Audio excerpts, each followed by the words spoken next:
Hello student, today I start the new chapter force and the pressure. Force and pressure.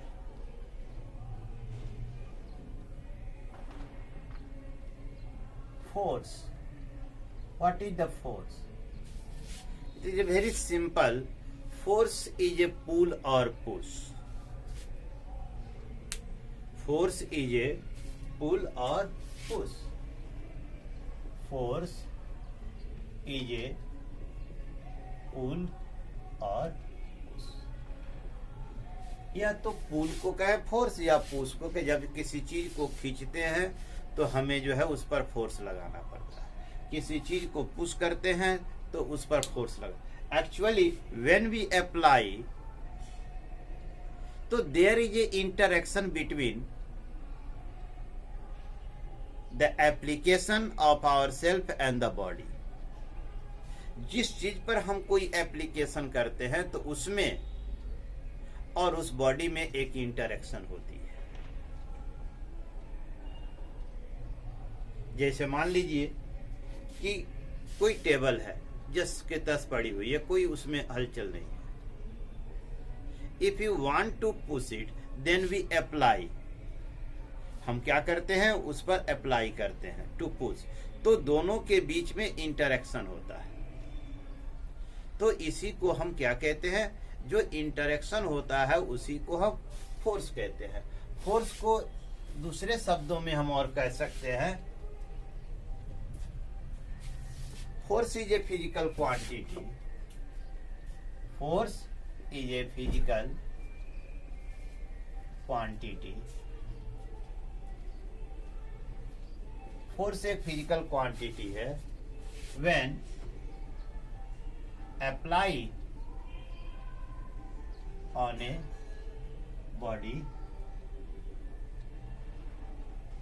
Body. जब किसी body पर apply करते हैं तो इट चेंज और try to change the state of body.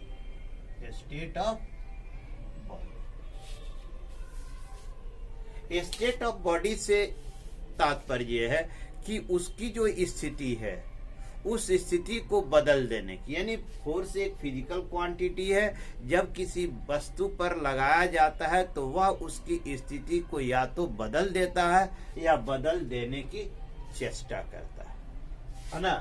Try to change try to change. या तो वह चेंज कर जाता है या चेंज करने की कोशिश करता है। तो इसका इफेक्ट क्या होता है, व्हाट आर द इफेक्ट्स, है ना। इफेक्ट्स ऑफ फोर्स का क्या प्रभाव है। पहला, it can change the shape of the body. यह बॉडी की आकृति को बदल सकता है। दूसरा, it can increase the speed of body या किसी बॉडी की स्पीड को बढ़ा सकता है। It can stop the motion of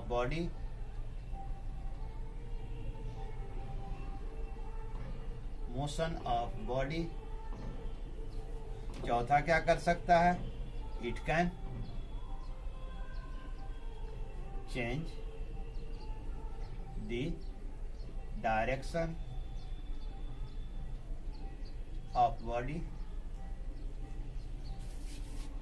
यानी इसके प्रभाव क्या क्या हो सकते हैं। या तो यह किसी वस्तु की स्थिति को बदल सकता है, यानी शेप को बदल सकता है। स्थिति में क्या है, ये मोशन को इंक्रीज कर सकता है या मोशन को रोक सकता है या फिर उसकी दिशा को बदल सकता है. This is the can effect of the force. These are the effect of the force. यह फोर्स की इतनी जो है शेप एंड साइज है ना, ठीक है ना. It can move any stationary object, किसी भी स्टेशनरी ऑब्जेक्ट को यह मूव कर सकता है आगे. This is the force. Force जो है, हम देखें फोर्स तो दो तरह के होते हैं.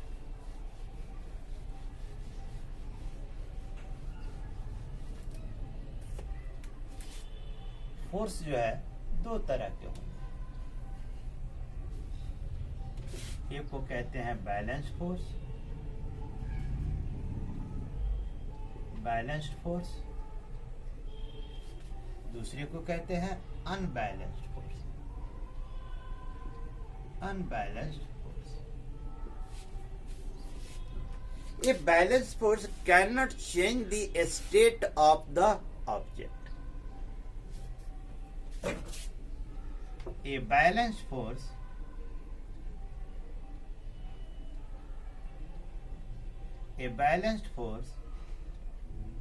cannot change the state of object. किसी भी ऑब्जेक्ट के स्थिति को वह नहीं बदल सकता. That means if many forces simultaneously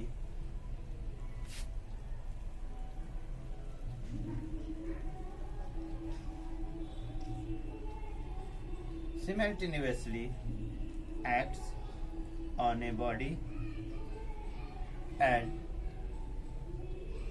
the state of body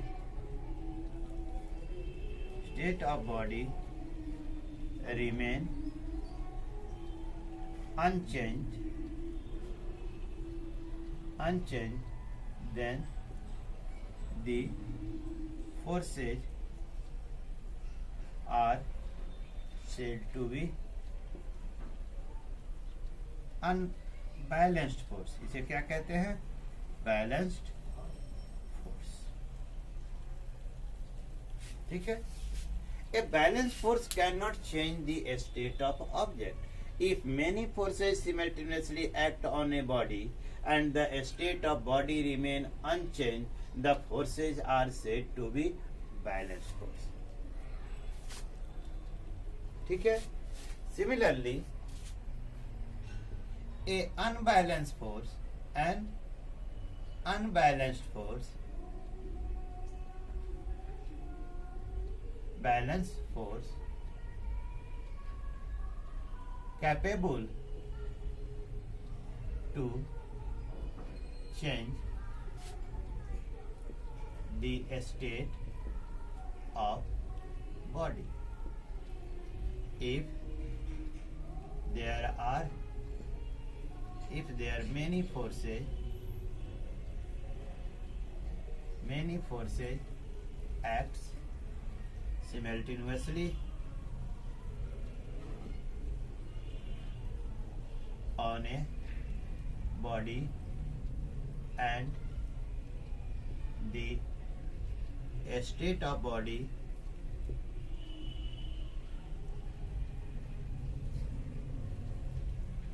change, then the forces are said to be unbalanced force. Said to be unbalanced force. Clear? The change takes place in the direction of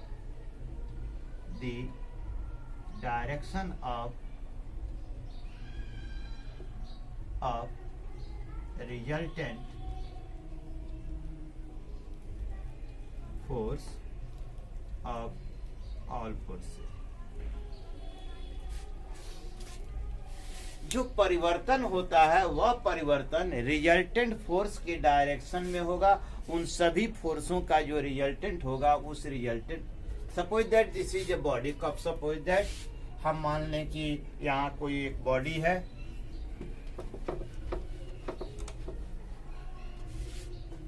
यहाँ एक कोई object है, ठीक है, इस पर दो force लग रहे हैं, एक फोर्स इधर से 5 न्यूटन का, इधर से भी 5 न्यूटन का। तो when the differences of the both forces are 0, तब यह क्या है, बैलेंस फोर्स है। तो जो डिफरेंस हुआ वह क्या हो गया, बैलेंस हो गया। इधर से भी हम लगाएं 5 न्यूटन, इधर से भी करें 5 न्यूटन, ठीक है। तो all forces are the balance force, this is the balance, this is the balance, ठीक है ना। अब यही चीज हम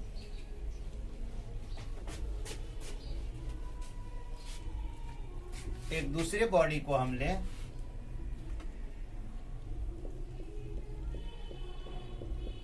जिस पर एक तरफ जो है 5 न्यूटन का फोर्स लगे, दूसरी ओर 10 न्यूटन का फोर्स लगे।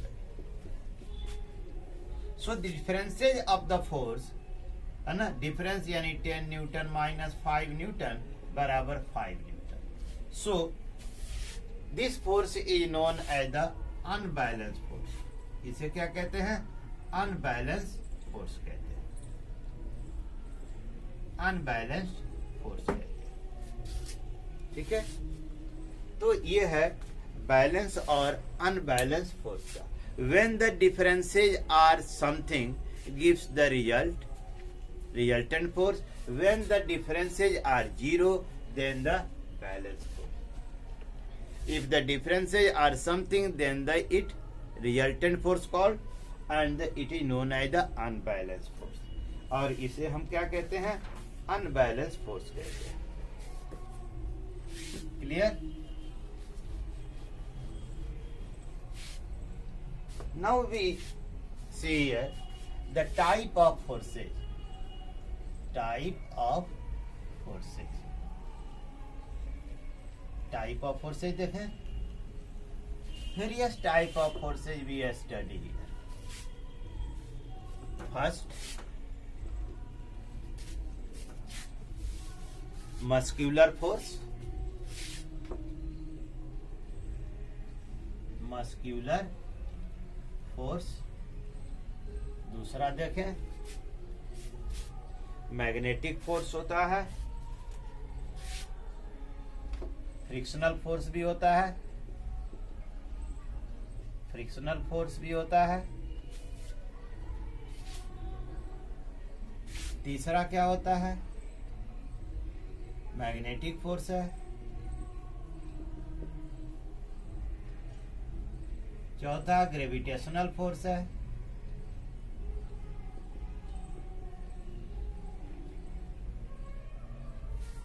और पांचवा क्या है, इलेक्ट्रोस्टैटिक फोर्स, इलेक्ट्रोस्टैटिक फोर्स, ठीक है। Muscular force, frictional force, magnetic force, gravitational force, electrostatic force. In the next session, I will discuss one by one on this type of the forces. Thanks.